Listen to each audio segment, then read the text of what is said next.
SoundCartel.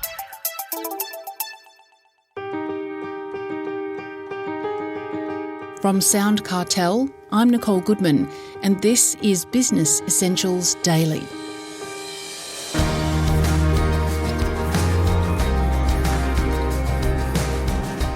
How many of your employees are using AI without your knowledge? According to Andrew Phillips, a huge proportion of workers are using the technology without permission. Andrew is Vice President of Freshworks, a company delivering AI-powered software for customer and IT services. He says that while AI might not be officially sanctioned in some workplaces, it's having a positive impact on job satisfaction and productivity. He outlines the results of a recent Freshworks survey to Jeff Waters. The world really changed in November 2022 when generative AI and ChatGPT was launched, and it became a consumer product. It went from something that geeks used to something that everyday people could use. And since then, companies have clamored to create something that consumers can use, that employees can use. And now we're seeing generative AI, or AI as we call it these days, sprinkled throughout everything that we do.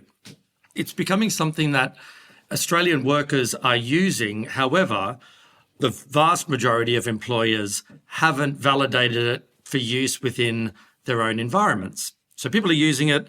Organisations haven't necessarily said that they can use it. And some of the data that's coming out of our survey is really interesting. A third of people credit AI with helping them secure promotions or pay rises. So it means 2/3 of people aren't using it like that. But because their bosses don't know they're using AI and it's making them look good? Well, I think there's two uses, and I think we'll get to talking about how businesses can use it in a little while. But as consumers, people are using it individually through consumer products like ChatGPT or Gemini or Claude, Perplexity, all of those type of ones. And they're using it in the same way that they might have used the internet or Google a while ago. They're using it to ask questions, such as help me prepare for a pay rise. And it's giving them information that is sourced from right across the internet and is presented in a way that allows them to mimic the answers when they go in and talk to their employers.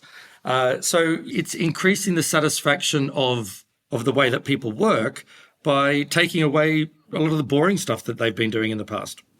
You said earlier that people were using it, or employees were using it, even though it hadn't been approved by their employers.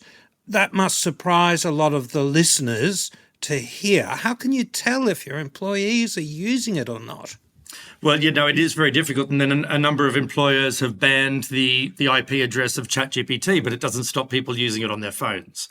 So I think that if we're shocked about this, then I think we've got short memories, because this is a pattern that has played itself out from Excel. When Excel was first being used and companies were banning the use of Excel. And, then the internet, and companies were concerned about data that leaks onto the internet. And, the cloud, it's happening over and over again. I don't know what's next. I'd be a wealthier man if I did. But we're going through a change at the moment that businesses can't reject. They have to accept that it's going to happen because it's happening in our own lives. So we know it's going to happen in the corporate world, and organizations and business leaders have to find a way to integrate it into what they're doing, not only from their own business side, but from their employee side. So you are making a link between ChatGPT and AI in general and job satisfaction. How do you make that link, that nexus?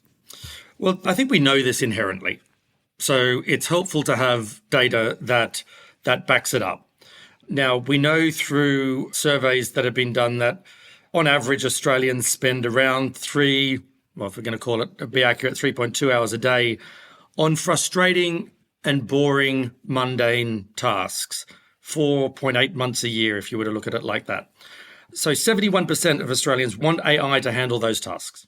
And over 55% of it using AI say they're getting more done by using AI. And so I suppose the question then is, well, what are they doing with the spare time? And we asked them that. And they told us that 41% say that they're using it for more creative work, which is what humans are meant for. They should be doing that. 46% are solving harder challenges.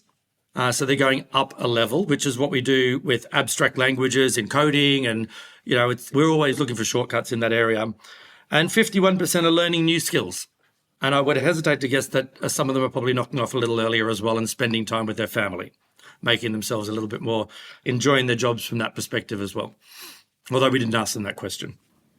So is this a tide that some employers are trying to hold back and they should actually let their employees embrace AI? Is that your argument? Ignoring AI, generative AI, is a going out of business strategy. Businesses have to have a position on it.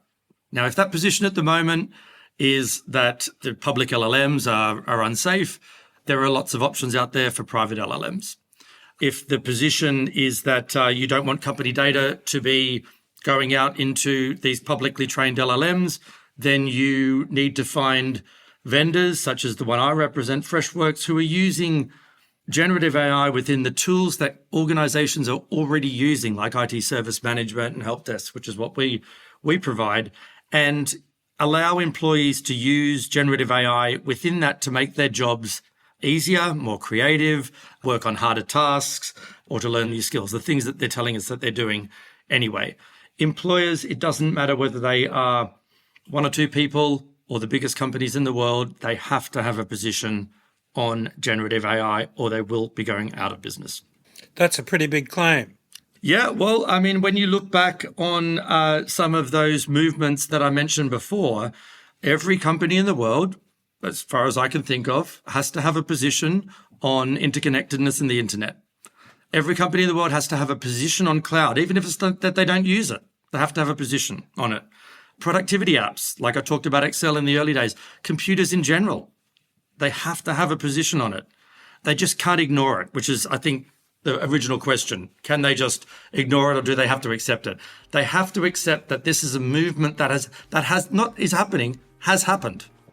And that now it's about how we get the most out of people, how can people get the most use out of it, how do we address things like a two-tier workforce where some can use it and some can't. These are all good things to work on. Resisting it though, I don't know. Could you resist the internet? Maybe. But I don't think it's a good business strategy. That's Andrew Phillips, Vice President of Freshworks.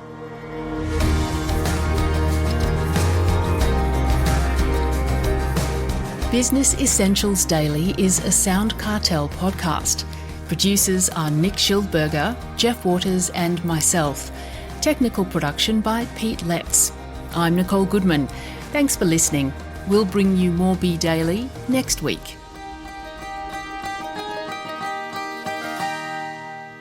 Sound.